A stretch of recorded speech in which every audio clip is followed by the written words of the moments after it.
K-pop Demon Hunters takes place in a slightly fictional Seoul, a city full of everyday life, but also haunted by supernatural visitors. What's cool is that many of the film's most striking settings are actually real spots in the Korean capital. The movie blends Seoul's futuristic energy with its deep traditions, making the city itself feel like a character. In this video, we'll explore those locations, how they appear on screen, their real-life counterparts, and the history, culture, and curiosities hidden within them. So, are you ready for a special tour of Seoul? Let's go! The film opens with a bang, literally, at the Seoul Olympic Stadium. The Huntrix girls make one of the most iconic entrances ever, leaping from a burning airplane straight onto the stage, where they launch into their fiery anthem, How It's Done. In real life, the stadium is part of the Jamsil Sports Complex, one of Seoul's largest multipurpose venues. Built for the 1988 Summer Olympics, it's since become a landmark for massive K-pop concerts, international sporting events, and fan gatherings that draw crowds from all over the world. And the animators didn't stop at the stadium. In the aerial shots, you can even spot the Han River and the Tancheon Stream, the two waterways that surround the complex, making the animated Jamsil feel almost real. The iconic Lotte World Tower dominates Seoul's skyline south of the Han River, standing at an incredible 555 meters. In the film, though, its silhouette looks a little different. Serving as the official headquarters of the Huntrix, it has been reimagined almost like a Korean version of the Avengers Tower. Sleek, sharper, and even more futuristic. And here's the fun part. If you want to experience the same breathtaking view as the Huntrix do from their tower, you actually can. Visitors can buy a ticket to the Seoul Sky Observatory inside the tower, where glass floors and panoramic windows open up to an amazing view of the entire city. For the bravest, there's even the Sky Bridge Tour, an open-air walk across the bridge at the very top of the skyscraper, over 500 meters in the air. Now, that's as close as it gets to living like a K-pop superhero. In the movie, the teaser for Huntrix's new single Golden is unveiled on a massive curved LED screen, a clear nod to the real 3D display at COEX K-pop Square, right in the heart of Gangnam. COEX K-pop Square is a true symbol of Seoul's high-tech spirit and the global Hallyu wave, and the movie captures it with impressive accuracy. In real life, the area around COEX is packed with attractions: the stunning Starfield Library, the SM Town complex with its K-pop museum and flagship store, and of course, the famous Gangnam-style sculpture celebrating Psy worldwide hit. Together, these landmarks make the square a genuine contemporary temple of K-pop culture. One of the most adrenaline-pumping action scenes in K-pop Demon Hunters, and honestly one of my personal favorites, takes place on a subway train speeding across the Cheongdam Bridge, which stretches over the Han River. The bridge connects the districts of Gangnam and Gwangjin, with cars running on the upper deck and Seoul Metro's line number 7 traveling below. In the film, it looks almost identical to reality, making the sequence feel even more immersive. But there's another clever detail here. The station at the end of the scene shows a fictional name, Somyu-wonji, Island Resort. In reality, this stop on line number 7 is Chayang Station, Tuksom Hangang Park.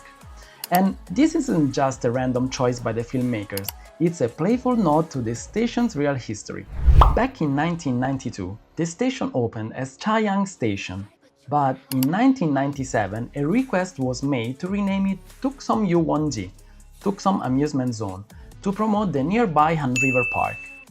Then, in 2023, a public naming contest was held, and by February 2024, the station was renamed once again as Chayang Tuksom Hangang Park, effectively returning to its original name, but with the added reference to the nearby park. In the movie, Naksan Park is the setting for some of the most atmospheric moments. It's where Rumi and Chinu share a quiet evening walk along the ancient city walls, with the skyline of Seoul glowing in the background. The location returns later during an action sequence, when the Huntrix fight to protect a group of unsuspecting Ajumma out for a jog in the park, a funny and very Korean detail. The Naksan Fortress Wall Trail is recreated with remarkable accuracy. looking almost identical to the real one. So is the hilly park itself, located in Hwadong, a neighborhood known for its panoramic views and colorful street art murals created by local artists. Historically, Naksan, whose name means camel mountain because of its rounded shape, and in Korean, Nakta means camel, San means mountain, is one of the 4 inner guardian mountains of Old Seoul. The fortress walls that cross it date back to the Joseon dynasty in 14th century and have been carefully restored, allowing visitors today to walk the same defensive path that once protected the capital. Several scenes in Kpop Demon Hunters are inspired by the Bukchon Hanok village, a historic neighborhood nestled between the royal palaces of Gyeongbokgung and Cheongdam in the heart of Seoul. Made up of hundreds of traditional Hanok houses, Bukchon is a true gem. So iconic that it's always full of visitors, many dressed in hanbok, taking photos along its narrow streets. In the film, the Bukchon neighborhood is portrayed as a stylized yet realistic version of a Hanok district. From its highest points, the movie captures the same sweeping views you'd find in the real life, with the Seoul skyline unfolding in the distance and the Mount Namsan crowned by the Seoul Tower rising on the horizon. The Seoul Tower pops up several times in Kpop Demon Hunters, often in key moments.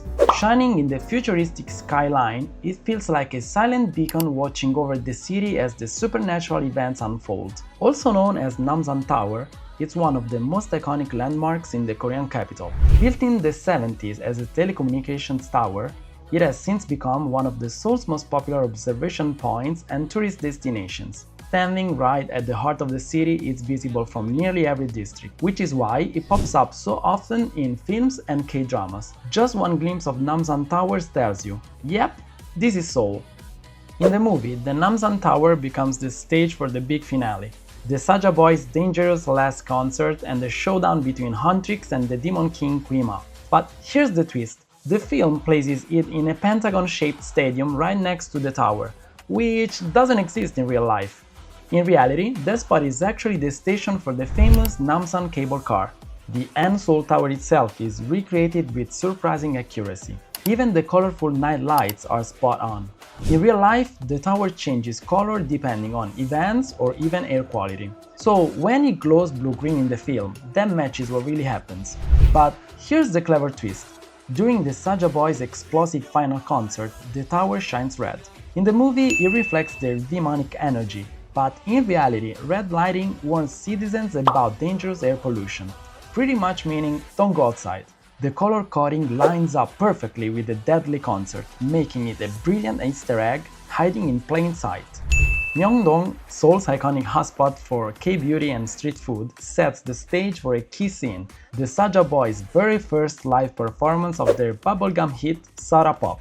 The district's narrow streets are shown in a stylized way, but they still perfectly capture the spirit of what Myeong-dong represents today, the beating heart of K-beauty and shopping culture. Neon signs light up the alleys, street food stalls line the sidewalks, including a fun Easter egg with the famous Korean corn dogs that every Korean fan will instantly recognize, while giant ad screens, banks, and countless stores recreate the chaotic, vibrant atmosphere of one of Seoul's busiest neighborhoods. Andong Hahoe village is a UNESCO World Heritage Site and one of the best preserved traditional villages from the Joseon dynasty. Its name comes from the way the Nakdong River bends around it in an S shape, with Ha meaning river and Hoe meaning to circle around. Even today, Hahoe feels like stepping into a Korea frozen in time. Visitors can explore centuries-old Hanok houses, witness traditional mask dances and cultural performances, and in spring, enjoy the breathtaking sight of cherry blossoms surrounding the village. While the village isn't explicitly mentioned or shown in Kpop Demon Hunters, just one look at its scenery is enough to recognize it as a clear inspiration for the opening sequence, where the legendary first hunters created the Honmun to protect humanity from demons. To conclude this journey through the film's locations, when it comes to Seoul, it's impossible not to mention its royal palaces, and above all, the most symbolic of them, Gyeongbokgung.